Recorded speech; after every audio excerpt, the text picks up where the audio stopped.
দর্শক, নদী ভাঙনের বিষয়ে জানাতে ঝালকাঠি থেকে সরাসরি যোগ দিচ্ছেন সহকর্মী জহিরুল ইসলাম জলিল। জলিল, আমরা দেখছি যে বেশ কিছু নদীর পানি এর মধ্যে বর্ষা আসার আগেই ভাঙন শুরু হয়েছে। তো সবকিছু মিলিয়ে কর্তৃপক্ষ কোনো উদ্যোগ নিয়েছে কিনা বা সার্বিক বিষয়ে জানতে চাই।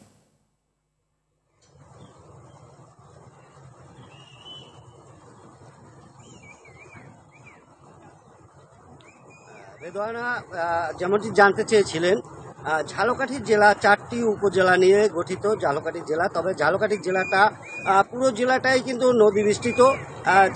চারিদিকে নদী, সুগন্ধা বিষখালী নদীর পাড়ে ঘেঁষিত এই জেলার। ইতিমধ্যে আমরা যেটি লক্ষ্য করতে পেরেছি, বর্ষার মৌসুম শুরু বা প্রথম দিকেই কিন্তু ঝালকাঠি সদরের দিয়াকুল এবং রাজাপুরের চর পালট এবং নিজামিয়া এবং বাদুরতলা এলাকা ভাঙন শুরু হয়েছে। এছাড়া কাঠালিয়া উপজেলার যে আমুয়া, সেখানে ভাঙন শুরু হয়েছে বিষখালী নদীতে। তাছাড়া নলছিটি উপজেলার যে মালিপুর, মল্লিকপুর, তাছাড়া ভবানীপুর এলাকা ভাঙন শুরু হয়েছে। তবে এইসব অঞ্চলের মানুষের কিন্তু দীর্ঘদিনের যে দাবি ছিল যে ঝালকাঠি এবং নলছিটির যে ভাঙন কবিত এলাকাগুলো রয়েছে, এটি স্বাধীনতার পূর্বে থেকে কিন্তু এই নদী ভাঙনে এলাকার লোকজন ব্যাপক ঘর বাড়ি জমাজমি হারিয়ে তারা পথে বসেছেন। এমনকি তারা দিনমজুর করে এখন অন্যের বাড়িতে আশ্রয় নিয়েছেন অনেকে, আমরা যেটি দেখতে পেয়েছি। তবে তারপরেও কিন্তু যে স্থায়ী কোনো বেড়িবাঁধ বা নদী ভাঙন যে নদী শাসন, সে ব্যাপারে পানি উন্নয়নের বোর্ড কোনো রকম উদ্যোগ গ্রহণ করেননি।